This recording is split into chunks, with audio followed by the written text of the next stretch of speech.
Today in this lecture, we are going to start our subject, that is a power system analysis. And the main contents under this chapter are, the first chapter is about the system modeling. And the main contents are the system modeling of synchronous machines, then transformers, loads, etc. Then per unit system, then single line diagram of electrical networks, then single phase impedance diagrams, then formulation of impedance and admittance matrices for the electrical networks. So these things, that the impedance and admittance matrices for the electrical net, this we have to get from the single line diagram. Firstly, we have to draw the single line diagram. Then we have to perform various calculations using per unit system. So per unit system is a list of formulas and a method to calculate the various voltages or impedance or resistance or reactance like this on the single line diagram. Okay, then we have to draw the impedance and reactance diagrams using that calculated values. Okay, so these are the various contents which we have to cover in this first chapter. So now starting, what is power system analysis? That is the evaluation of power system. That all the calculations and all the calculations at different parts of the power system, that like after circuit breaker, what are the readings, or after transformer, what are the readings. So the detailed calculations or detailed evaluation or the detailed analysis of power system is called as the power system analysis. Okay, and what is the functions of power system analysis? That is to monitor the voltage at various buses, real and reactive power flow between the buses. So as there are different types of buses, like PQ buses there. PQ bus is that where active and reactive power is given. Okay. So similarly, PV bus is there. So where the active and voltage is given. Okay. Similarly, there is V and phi bus is there, where the voltage and phase angle is given. So there are different types of buses. So the first function is to monitor the voltage at different buses. Okay, like there are the load buses, there are generator buses. So what is the level of voltage? What is the level of power flow on that buses? So all this to monitor we done in the power system analysis. Second is to design the circuit breakers.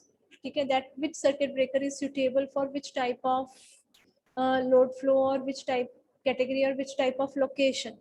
Okay, that is to design the circuit breakers. Next is to plan the future expansion of the existing system.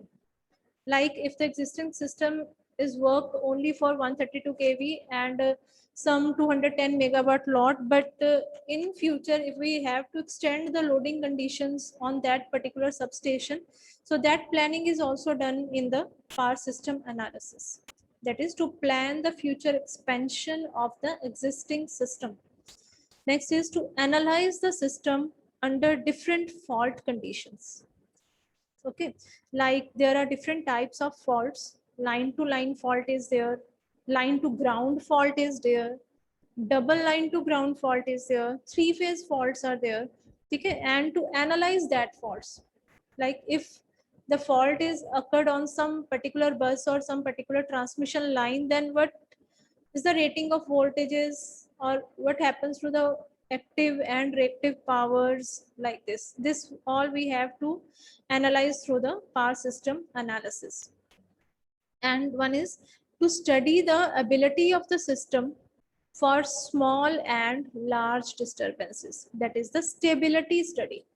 And under this we have to study the different types of stabilities, like steady state stability, which regain its normal positions very fast. Okay, similarly there are transient stability, there is dynamic stability.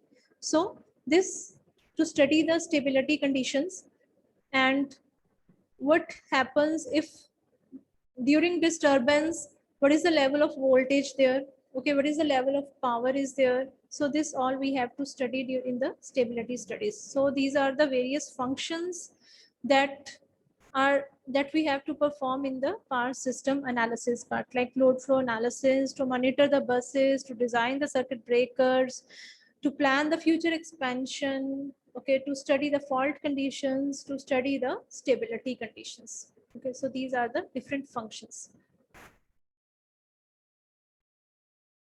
Now, the main components of power system, these you have already studied in your previous classes. The main components of power system, like alternator, you can also say generator, है ना?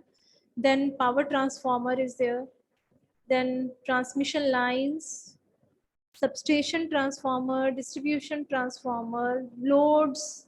Okay, and apart from these components, there are circuit breakers, isolators, wave traps, lightning arresters. Okay, so all these are the components of power system. Now, coming to our syllabus, the first one is the single line diagram.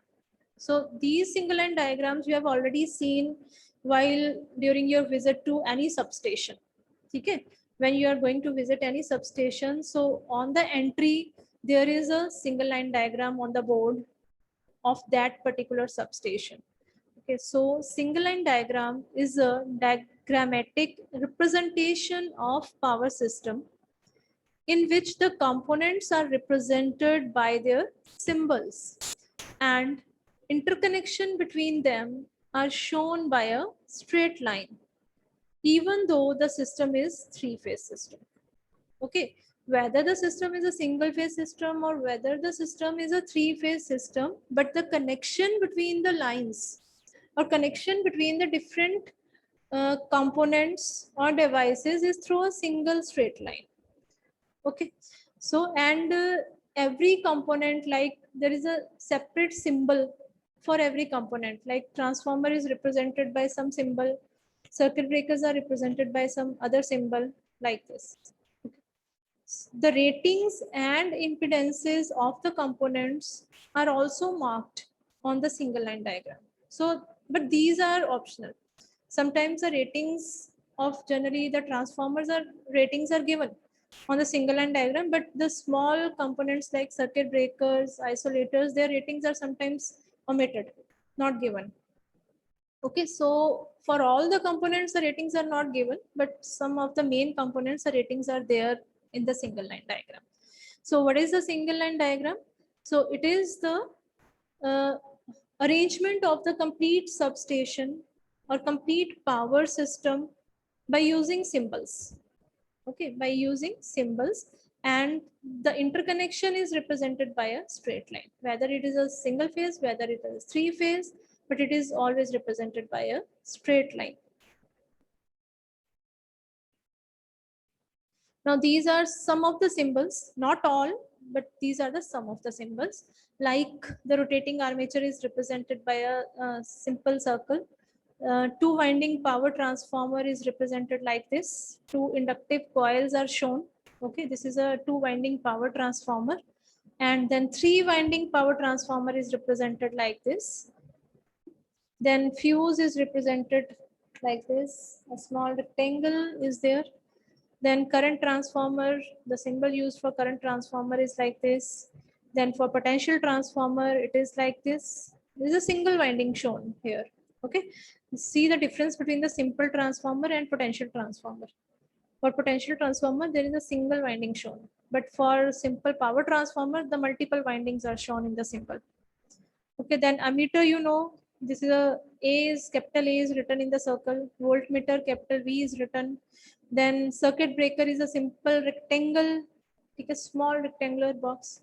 Then circuit breaker, it is represented like this, air circuit breaker. Then three phase, three wire delta connections are represented by like this. Then three phase star connections are represented like this. This is the Y. And three phase star connections with neutral grounded. These are represented like this. And one thing, when we have to use these symbols in our practical class, then in the ATAP software, then there we have to just drag these symbols on the main screen and these symbols appear. So we have to recognize that this triangle represents our delta connections. Okay, Y represents star connections. So you must have to remember these symbols. Now this is the single line diagram. Just a simple example of a single line diagram. Like there are two generators. G1 is there, G2 is there. The rating is given on this generator, that is 13.2 kV. Okay, this small rectangular box represents circuit breaker. Okay, then here this one is the transformer. Okay, then again there is a circuit breaker. Then this one, this parallel, this line, dark line, this represents your buses. Okay, this is the bus number 1. This is the bus number 2. This is the bus number 3. These are the buses. Okay. Then here is again one circuit breaker is there. Then this simple horizontal line, this one represents your transmission line. Okay. This is the transmission line. Again, there is a circuit breaker, then bus is there, then again circuit breaker, then transformer is there, circuit breaker, buses, and on the other side, motor loads are connected along with the circuit breaker with each. Okay, motor 1, motor 2, motor 3, motor 4 with ratings 12 kV motors. Okay, see here the rating on the transformer. It is written as 66/12 kV. Okay, 66/12 kV, and here the 66 means primary side. Okay, the 66 means the primary side, and this 12 means the secondary side. Okay, and from this rating we also judge that this transformer is a step down transformer. Okay, this transformer is a step down transformer. It steps down the voltage from 66 to 12 kV. Steps down the voltage from 66 to 12 kV. And on this side, there is second generator connected, circuit breaker, then transformer, 13.2 kV to 66 kV. That is a step up transformer is there. Okay, then bus is there, circuit breakers, sending end 66 kV ही इस transmission line में enter करेगी. Okay, so similarly in this there is also 66 kV इस transmission line में आई, और that 66 kV act as the input to the primary side of this transformer. Okay, so there is one small bus is also there here, and from this bus यहाँ से एक और transmission line निकल रही है, एक transformer is there. Again step down transformer is there, 66/7.2 kV. Okay, then here motor is connected, motor number 5 with 7.2 kV motor. Okay, so in this way we have to draw the single line diagram. Okay.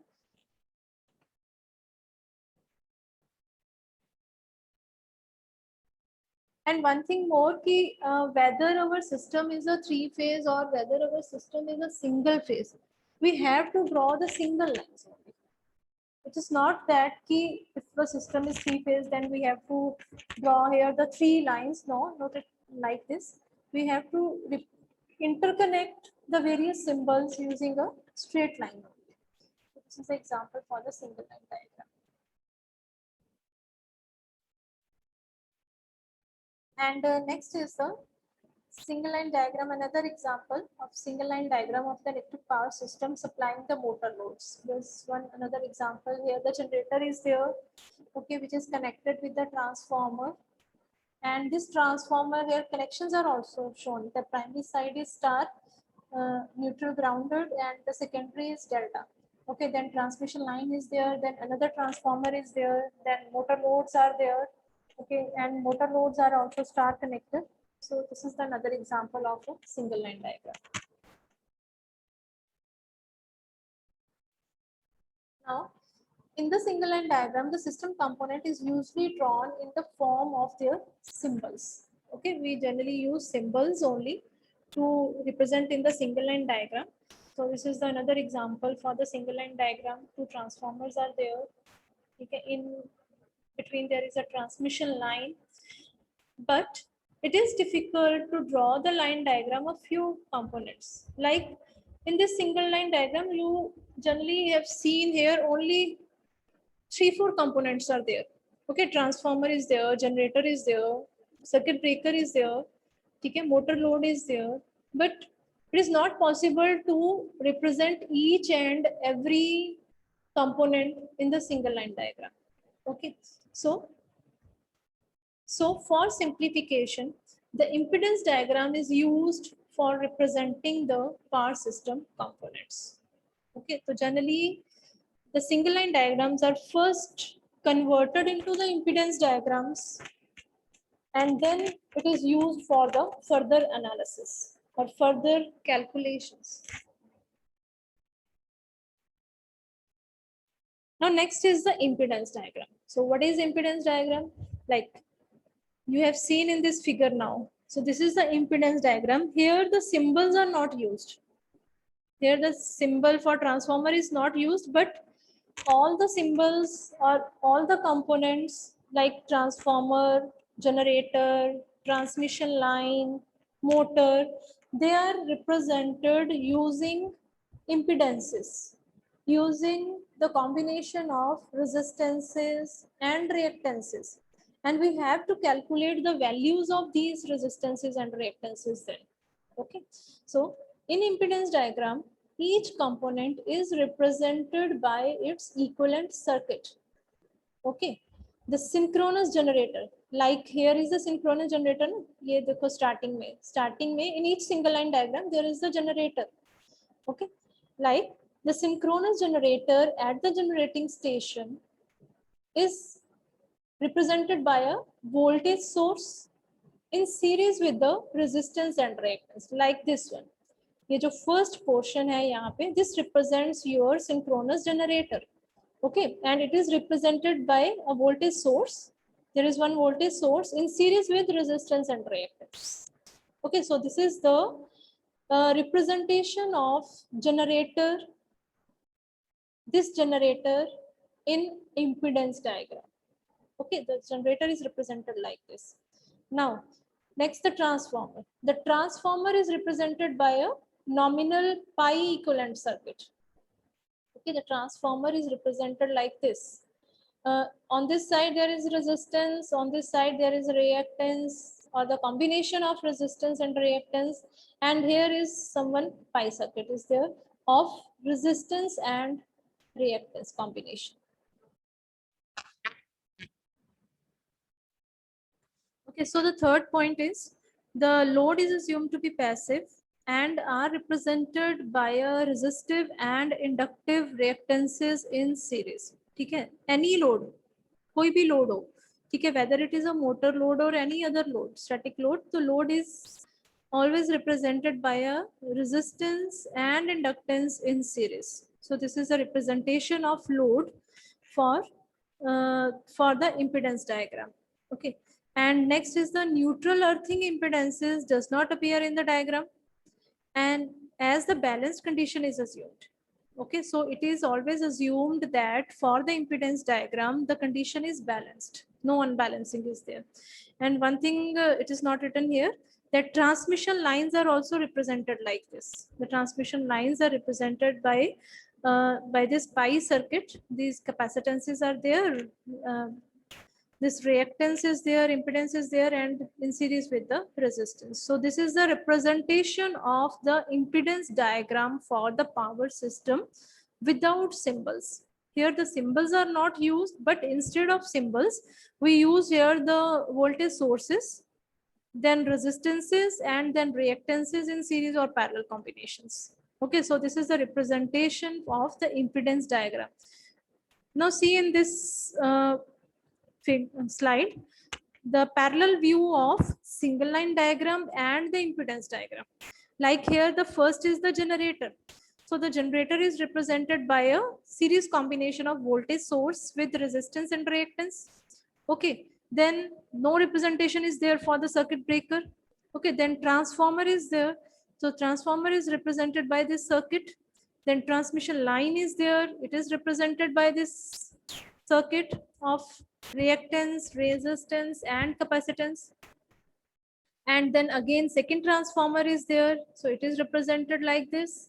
And similarly, the motor load is there. So it is again represented by using the series combination. Okay.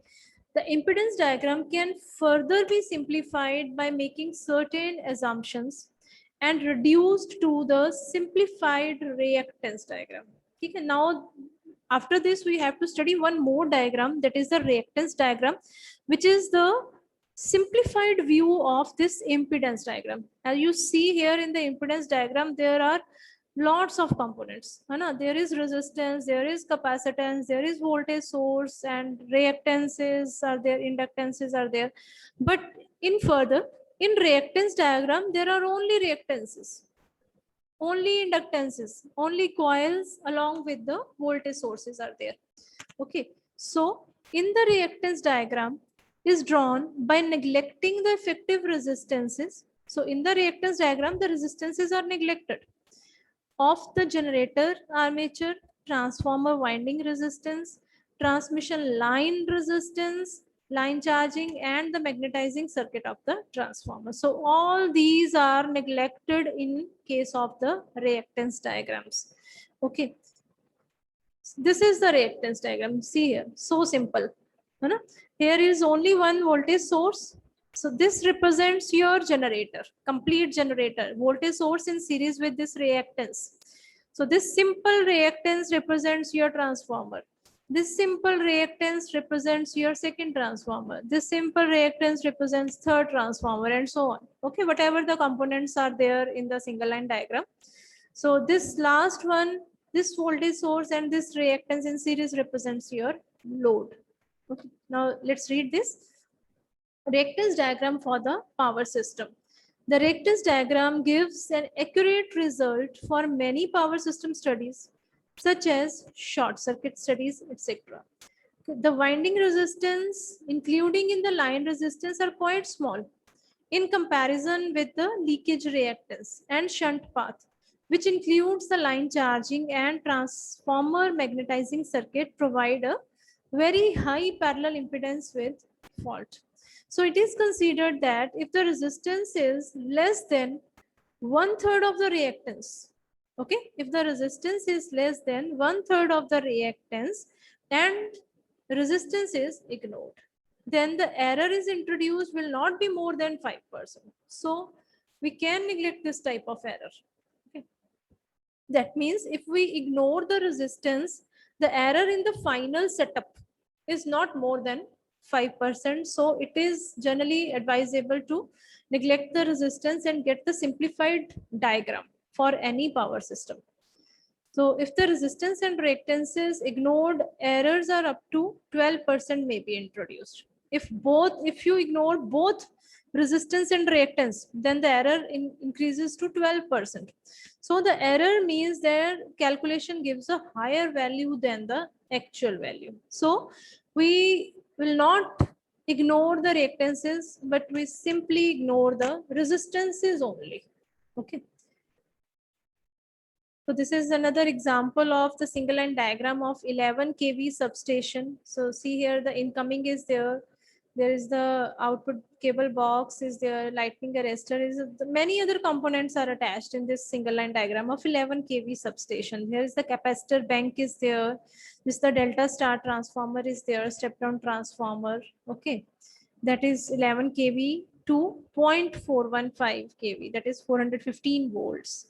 Okay, circuit breakers are there. So this is another example of single line diagram of the power supply system, in which this is a diagram for the complete power supply system, like generators are there, then power transformers are there, then transmission level is there, then sub transmission level is there, then distribution, primary distribution, secondary distribution, and consumers. So this is the single line diagram for the complete power supply system. Okay, so these are the today's topic that we have covered. That one is the single line diagram, another is the impedance diagram, and another is the reactance diagram. In the single line diagram, it is represented by the symbols which are connected using a single straight line. But in case of impedance diagram, the symbols are converted into the simple voltage sources along with the resistance and reactance. But in case of reactance diagram, only voltage sources and reactances are there. There is no resistance. And what is the percentage of error introduced after neglecting the resistance? That is the 5%. Okay, so these are today's topic. Thank you.